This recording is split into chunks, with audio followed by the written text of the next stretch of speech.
وہ کہتے ہیں کہ یہ وادی جو بظاہر ساری دنیا سے نرالی تھی،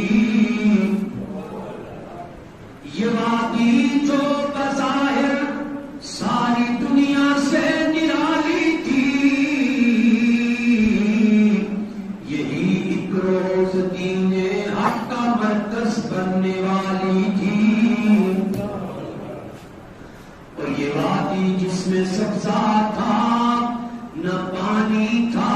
نہ سایہ تھا، یہ وادی جس میں سبزہ تھا،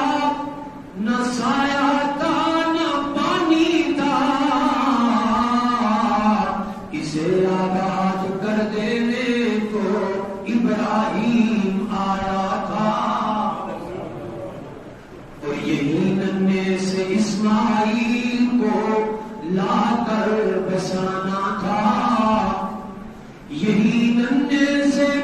اسماعیل کو لا کر بسانا تھا، یہی اپنی جبینوں سے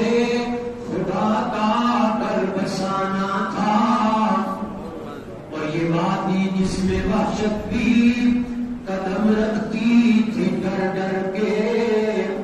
جہاں پھرتے تھے آوارہ تھپیڑے باد سر سر کے، نہ اس پر گھاس اگتی تھی نہ اس پر پھول کھلتے تھے، مگر اس سرزمین سے آسماں بھی جھک جھک کے ملتے تھے۔ حکم آتا ہے کہ ہاجرہ اور اسماعیل کو ایسی وادی کے اندر چھوڑ کر کے آؤ جہاں کوئی سبزہ نہیں، آبادی نہیں، انسان آباد نہیں۔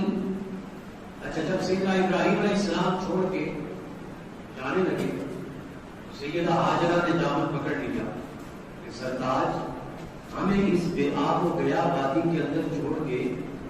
کس کے سہارے چھوڑ کے جا رہے ہیں؟ سیدنا ابراہیم علیہ السلام نے انگلی اٹھائی، اشارہ کیا کہ اس کے اشارے اللہ کی طرف اشارہ کیا، فرمایا اس کے سہارے پر کہ جو حفاظت ایسی کرتا ہے کہ اس سے بڑھ کر کوئی محافظ نہیں ہو سکتا ہے، اور وہ امانتوں کو محفوظ رکھنے والا ہے۔ جب اشارہ کیا نا اللہ کی طرف تو انہوں نے دامن چھوڑ دیا، فرمانے لگی کہ اگر اللہ تبارک و تعالیٰ کی منشا اور اس کا حکم اور اس کی مرضی ہے تو پھر ہمارے لیے وہ کافی ہے۔